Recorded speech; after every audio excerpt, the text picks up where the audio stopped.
Contact Entreprise vous présente Libreco.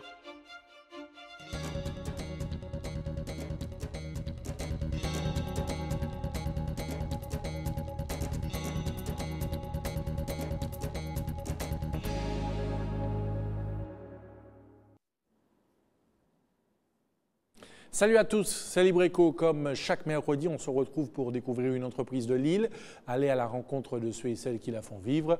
Voici donc le sommaire de ce soir.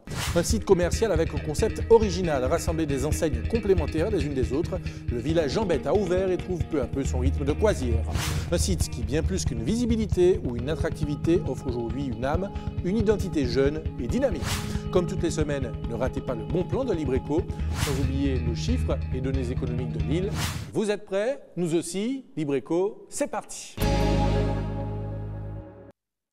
Un complexe à taille humaine pour un espace commercial. Le site sur lequel nous nous rendons ce soir rassemble des enseignes qui présentent une complémentarité, celle qui a permis de doper l'essor de ces petites et moyennes entreprises. Anne-Sophie Bélanger avec François Brigitte. Un esprit de village en plein cœur de l'une des plus grandes zones industrielles de la Martinique. C'est un peu le concept de ce nouveau complexe immobilier. À côté des poids lourds de la zone, la plupart de cette quinzaine d'entreprises est composée de petites enseignes franchisées. Bref, un village d'irréductibles qui mérite bien une petite visite guidée. La cuisine, les lunettes, la mode, l'art de la table, encore la manière de déguster, la téléphonie, le secteur bancaire. Ici, c'est tout un panel d'entreprises qui est représenté. Bonjour messieurs, dames, vous pouvez vous renseigner ? Mais ce sont surtout les restaurants qui font l'unanimité et viennent capter les centaines de travailleurs qui fréquentent chaque jour la zone. Pour nous, ce qui a vraiment été important, premièrement, c'est la localisation déjà et aussi le stationnement disponible. Parce qu'aujourd'hui, la plupart de nos clients sont des professionnels qui ont peu de temps le midi, qui veulent être dans une localisation centrale et qui peuvent avoir une accessibilité assez rapide. Difficile d'imaginer qu'il y a quelques années, ce complexe design, c'était un vaste entrepôt noyé dans la zone industrielle. Aujourd'hui, si cet espace a été valorisé, c'est par le biais d'investissements massifs, mais aussi d'un aménagement réfléchi. Nous, dans notre projet, le bâtiment était trop grand par rapport au terrain. Ce qui faisait qu'il n'y avait pas assez de parking pour pouvoir faire ce qu'on voulait.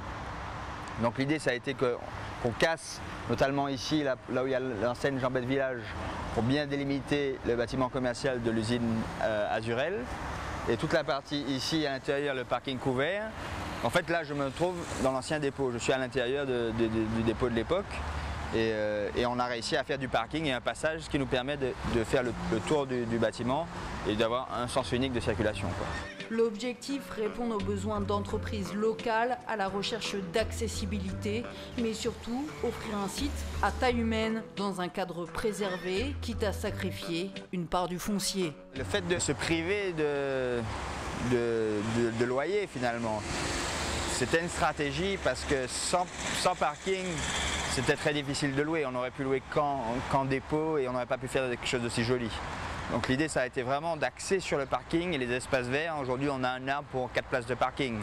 Et on est peut-être l'endroit le plus vert de la Jambette, de la zone industrielle. Un cadre privilégié en plein cœur du poumon économique de la Martinique, ou plutôt de son artère principale. C'est ce qui a motivé Philippe qui vient de s'installer. Qu'est-ce qui a fait ton choix que tu as choisi ce beau bâtiment, ce bel endroit? Le cœur, on va dire. Le cœur. Simplement, voilà. Bon, ben c'est vrai. Bon, à part ça, bon, l'emplacement, c'est vrai que je suis face à l'autoroute. Pour moi, ça me laisse la possibilité d'être vu pendant très longtemps. Ouais. Tant qu'il va y avoir de la circulation de ce coin-là, je serai visible Voilà. avec une bonne enceinte. Avec une bonne enseigne. Voilà. Enceinte, je pense à des enseignes que je vends. Ouais, Son créneau d'activité, c'est un critère essentiel qui a motivé l'acceptation de son dossier. En effet, si les conditions financières ont été drastiquement étudiées, c'est avant tout sa complémentarité avec les autres magasins qui a été décisive. L'objectif, renforcer l'attractivité de la zone, offrir une dynamique commune à la plupart de ces enseignes. Il fallait trouver un esprit de centre et trouver des magasins qui allaient les uns avec les autres, des enseignes qui seraient entre guillemets complémentaires les unes aux autres et que chaque enseigne profiterait du passage de l'autre. On achète la cuisine, on achète l'électroménager, après on achète le petit matériel de cuisine, enfin c'est un peu la même clientèle qui peut circuler là facilement. Une complémentarité, mais aussi la volonté de surfer sur ces enseignes tendances, du saladier bio au pressing écolo, c'est un peu le même credo. Innovante, moderne, une identité qui a permis de fidéliser à ces concepts de se développer. Les clients ont adhéré très rapidement au centre et qu'aujourd'hui on voit que vraiment il y a une dynamique qui se crée, que les clients les voient régulièrement. Ils viennent, c'est souvent des gens qui viennent 3-4 fois par semaine parce qu'ils adhèrent vraiment au concept de Village Jambette. Le fruit d'un engagement commun de ces entreprises qui ont toutes leur propre identité, ou encore les différents maillons d'une chaîne qui, malgré leur singularité, ont pu trouver ensemble leur place dans le tissu économique martiniquais. Et pour aller plus loin avec nous, Monsieur Cédric Degentil, le responsable de la commercialisation de ce concept. Bonsoir, Monsieur Degentil. Bonsoir. Et merci d'être avec nous. Alors, déjà, peut-être première question, d'où est née l'idée de ce projet ambitieux, finalement? Alors, c'est vrai que c'est un gros projet quand même.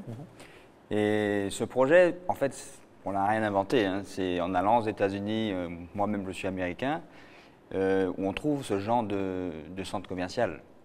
En fait, l'idée est très simple, c'est des cellules avec une coursive et un parking où les gens peuvent arriver, se garer juste en face de chaque magasin, de descendre et de pouvoir acheter ce qu'ils veulent et repartir facilement, quoi. Donc faire en sorte que tout soit pratique pour les clients. Exactement. Alors, on est dans un contexte de crise, je ne vous apprends rien. Est-ce qu'il était facile de trouver des porteurs de projets, des entreprises qui sont au nombre d'une quinzaine aujourd'hui, je crois? C'est vrai. Alors, ça a été difficile et facile parce que le projet était quand même beau, bien placé. Aujourd'hui, des projets comme ça, il n'y en a pas 50. Oui, parce qu'il faut trouver du foncier aussi. Voilà, et un foncier comme celui-là, on est quand même au début de la zone de la Jambette, avec une vue exceptionnelle sur l'autoroute, et même la zone de la Jambette est une zone très passante. Donc on est vraiment dans un coin hyper commercial. Donc après, dans l'immobilier, on vous dit c'est l'emplacement qui fait tout. Donc à partir du moment où on avait l'emplacement, trouver les enseignes, ça n'a pas été le plus difficile parce que les gens, comme on a pu le voir dans le reportage, ont adhéré très vite au projet. Vous n'avez pas eu à chercher très longtemps?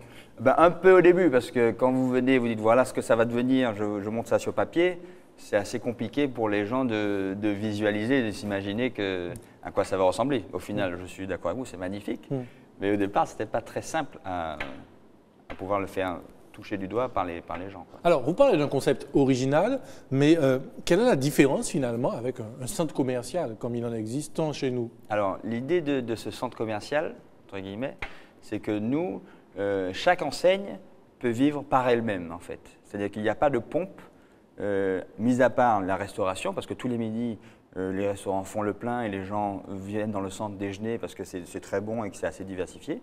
Ce qui fait qu'ils passent sur la coursive et voient les autres magasins. Mais mis à part ça, s'il y a une enseigne qui fait à ma côté où on reste seul, on peut regarder par exemple les du Tori Sushi qui est ouvert le soir, il n'y a pas de contrainte d'horaire, il n'y a pas de contrainte, quoi. Chacun est quand même assez libre et fait partie d'un ensemble. Mais ces enseignes évoluent dans un cadre, je suppose, quand même un cadre commun, quand même, avec certaines règles de fonctionnement. Exactement, mais des règles assez souples finalement. Parce que les règles sont les règles du bon sens. On est là pour, entre guillemets, pour y arriver, pour réussir tous ensemble, travailler main dans la main et chacun bénéficie finalement de la clientèle de ses voisins. Ce qui n'est pas forcément le cas en centre commercial? Mais en centre commercial, il y a beaucoup de règles, beaucoup plus fixes, notamment des heures d'ouverture, etc., que nous n'avons pas. On peut, si quelqu'un veut ouvrir plus longtemps, il peut ouvrir. D'accord, très bien. Là, une enseigne peut décider de fonctionner le soir, le week-end, enfin comme elle le souhaite. En gros, oui. D'accord. Alors, au niveau de la politique tarifaire, est-ce qu'il en existe une est-elle particulière? Alors déjà pour les chefs d'entreprise, enfin les enseignes qui ont adhéré au projet, et puis ce qui intéresse la clientèle, forcément, est-ce que les prix sont moins chers qu'ailleurs? Alors, c'est vrai qu'on a fait un beau bâtiment, et alors c'est bien pour nous, etc. Et effectivement, certains clients se disaient c'est trop beau, ça doit être cher. Ce qui est faux. Finalement, c'est vraiment un centre où même le pressing, vous voyez le pressing qui est un pressing vert, tout de suite ça a une connotation plus chère. Si vous allez vous regarder les prix, vous verrez qu'au contraire, il a essayé de faire le mieux pour être même moins cher qu'un pressing normal, si vous voulez. Si vous allez chez l'informaticien, il est très connu pour avoir des prix très compétitifs, ADF par exemple, et etc. Partout où vous allez voir que non, vraiment non. Alors, il y a les prix pour les clients, mais il y a les prix pour les enseignes. Alors, je vais juste donner ce chiffre concernant le loyer moyen des locaux commerciaux en Martinique. On s'aperçoit bien qu'ils sont plus chers, ces locaux commerciaux, notamment au Marin, avec en moyenne 31 € du mètre carré, 18 € du mètre carré du côté de Sainte-Luce. Et puis, à Fort-de-France, au Lamentin, on est à 17 € du mètre carré. Alors, ça, c'est une moyenne, évidemment. Alors, on a parlé des clients, mais qu'en est-il pour les responsables d'enseigne? Est-ce que c'est cher pour eux? Est-ce que c'est cher d'avoir une enseigne au village Jambette? Je ne vous apprends rien, c'est toujours trop cher.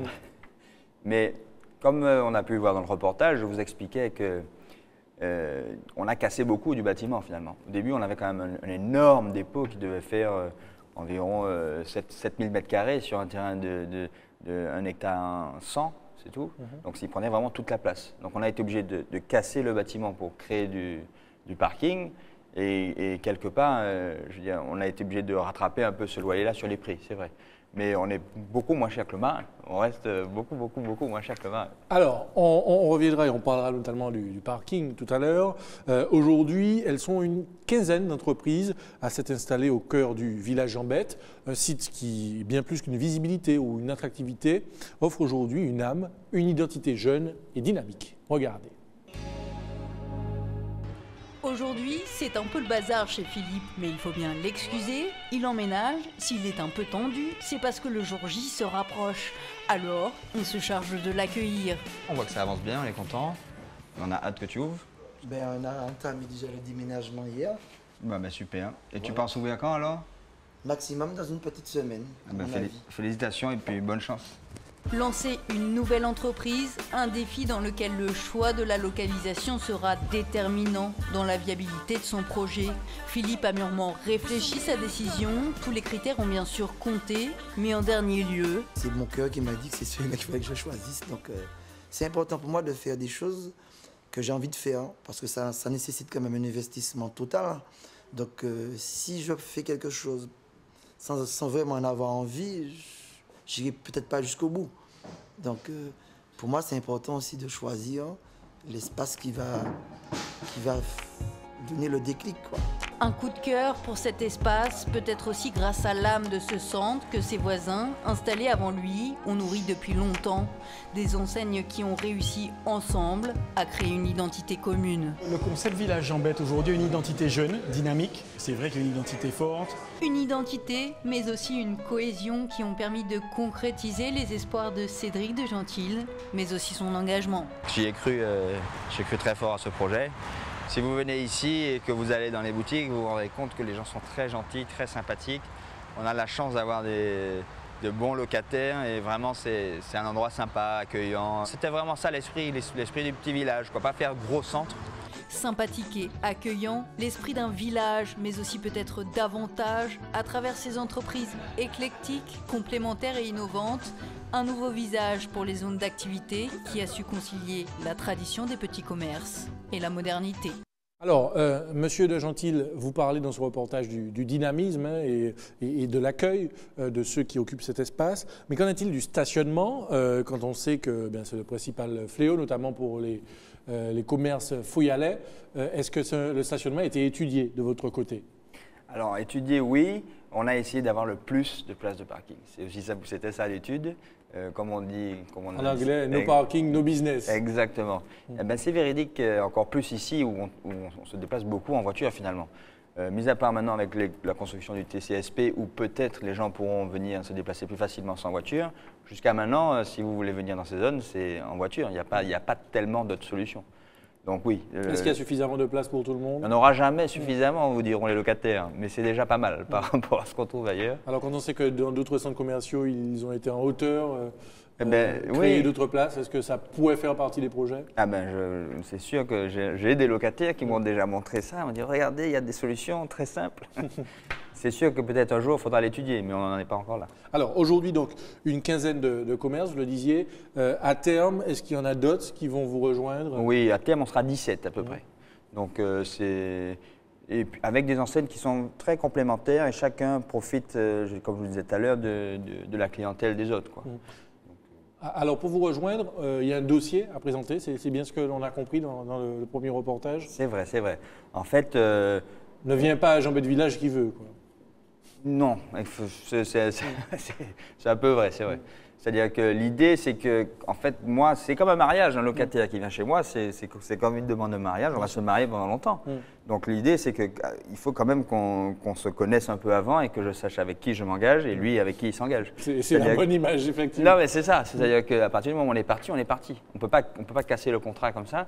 Donc oui, effectivement, il y a un dossier, je suis un peu comme un banquier finalement, où il vient me présenter un peu son projet et moi je regarde avec lui si je pense qu'il va gagner ou pas de l'argent dans mon local. Parce que l'idée, c'est que mon meilleur locataire, c'est celui qui est heureux et qui gagne de l'argent. Évidemment, et qui vous paye surtout. Au final, il me paye s'il est heureux. Alors, au niveau de la fréquentation, depuis que vous avez ouvert, alors les premiers commerces ont ouvert la porte il y a quoi, 6 mois à peu près? Oui. Au niveau des retours de la fréquentation, est-ce que vos clients, les enseignes, sont déjà satisfaites? Les enseignes sont déjà assez satisfaites, notamment les restaurants sont très satisfaits. Parce que jusqu'à maintenant, on a encore assez de places de parking pour accueillir tout le monde. Comme il disait, on retrouve les mêmes qui viennent presque tous les jours, au moins 4 fois par semaine, parce qu'il y a le choix de pouvoir changer un peu d'alimentation tous les jours. Vous avez pu localiser votre clientèle? Est-ce que c'est des gens qui viennent uniquement de la zone, du centre de l'île? Non. Ou il y a des gens qui viennent du sud ou du nord? Il y a des gens qui viennent un peu de partout. Beaucoup de la zone quand même, parce que on ne peut pas mentir, il y a beaucoup d'embouteillages. Et le fait d'avoir ce petit centre assez proche des zones fait que les gens, ils s'arrêtent juste là, ça leur donne une petite bouffée d'air, ils font un peu de shopping rapidement et puis ils rentrent au travail, quoi. Justement, alors, ces questions va sans doute intéresser ceux et celles qui ont l'habitude de faire du shopping. On reproche souvent aux commerces de fermer trop tôt, de ne pas être ouvert le week-end. Est-ce que ça fait partie des perspectives que développent ces commerces? Peut-être ouvrir le soir, avoir des nocturnes ou ouvrir le week-end?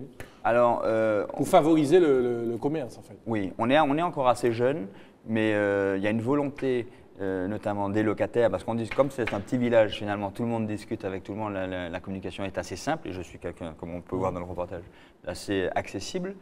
Donc oui, il y a beaucoup d'idées comme ça. Aujourd'hui, est-ce que c'est fait? Non, mais il y a une réelle volonté. Pour ce qui concerne les heures d'ouverture, on est ouvert, oui, le samedi après-midi aussi. D'accord. Voilà. Parfait.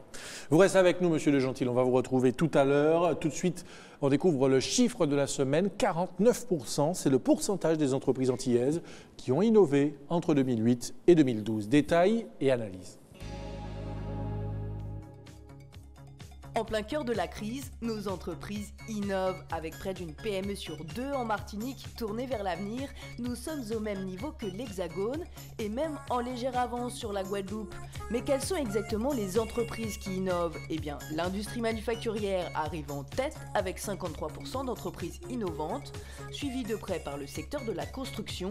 Quant aux activités de production, d'assainissement, de gestion des déchets, nous sommes avec près de 6 entreprises sur 10 innovantes, en avance par rapport à l'Hexagone. Des activités qui se sont développées pour faire face aux contraintes liées à l'insularité.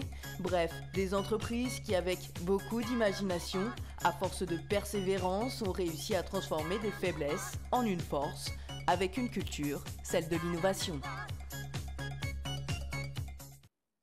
Tout à fait autre chose à présent, un concept innovant ou original, une idée qui a fait son chemin. C'est le principe de ce rendez-vous qui nous invite à la découverte. C'est l'heure du bon plan dans Libreco.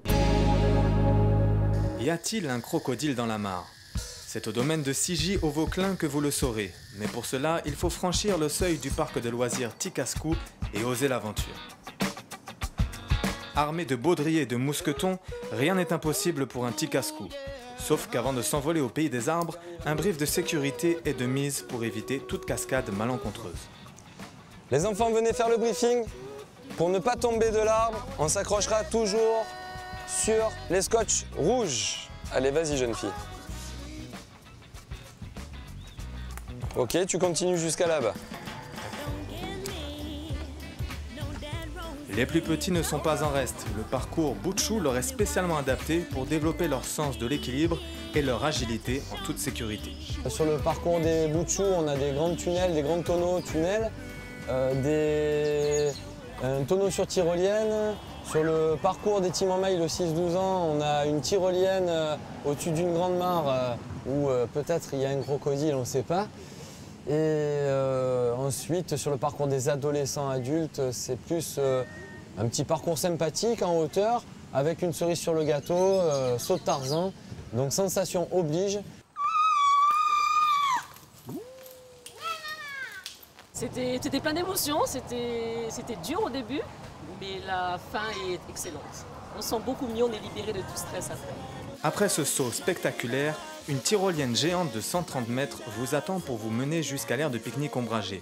Et si vous n'avez pas préparé de repas, un très bon restaurant vous attend à côté. Une bonne bouffée d'oxygène pour le repos de l'aventurier, avec côté détente, des jeux en bois d'antan mis à disposition du public. Côté défoulement, le toboggan géant et les châteaux gonflables feront le bonheur de vos enfants. C'est là, il y a un gros château.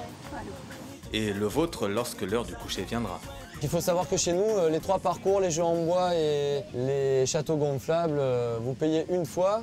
On est ouvert de 9h à 17h. C'est pour toute la journée, vous pouvez faire et refaire du parcours et du château et des jeux en bois. Ticascou organise aussi des nocturnes, des challenges sportifs, des séminaires d'entreprise, des arbres de Noël ainsi que des locations de châteaux gonflables et de jeux en bois. A noter que pour votre anniversaire, Ticascou vous offre un arbre à planter. Vous contribuerez ainsi à la reforestation du site dévasté lors du passage de Dean en 2007. Sensibilisation à l'environnement, aventure, détente et convivialité sur ce site agréable, très facile d'accès et toujours en développement pour le bonheur des petits, des moyens et des grands. On tient à ce que ça reste quand même familial et convivial. Que tout le monde trouve son compte à Ticascou, autant les enfants qui se dépensent physiquement que les grands-parents qui profitent de fleurs et voir des parcours. Puisqu'on a quand même une doyenne qui a fait le parcours qui avait 89 ans et la personne la plus obèse faisait 155 kg.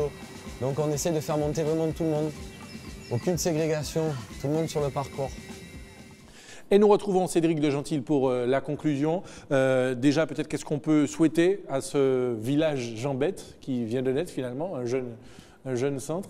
Qu'il continue à prospérer comme il le fait et que les gens continuent à venir nous voir. Et voilà. Et est-ce qu'il y a des projets de développement? Est-ce que ce sera le seul village de ce type en Martinique ou peut-être Alors j'espère qu'il y en aura d'autres, mais le problème, c'est qu'on en a déjà parlé, c'est le foncier. Et il faut trouver vraiment un endroit qui s'y prête. Et aujourd'hui, j'avoue qu'on ne l'a pas encore trouvé. Parfait. En tout cas, merci. Bon courage. Vous saluerez tous les responsables d'enseigne qui ont choisi de vous accompagner dans ce projet. Et à très bientôt. Libre Éco est quasiment terminé, mais juste avant, comme chaque semaine, l'actu Contact Entreprise. Des entrepreneurs membres de Contact Entreprise participent au salon du lycéen 2013 qui aura lieu les vendredis 18 et samedi 19 janvier. L'objectif de cette manifestation est d'informer tous les lycéens désireux de préparer leur intégration sur le marché du travail. Ils bénéficieront de conseils sur la réalité économique et la possibilité d'insertion dans différents secteurs d'activité.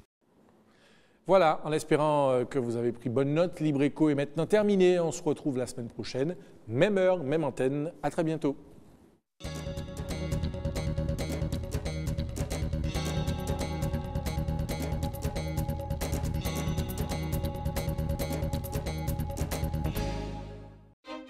Contact Entreprise vous a présenté Libre Éco.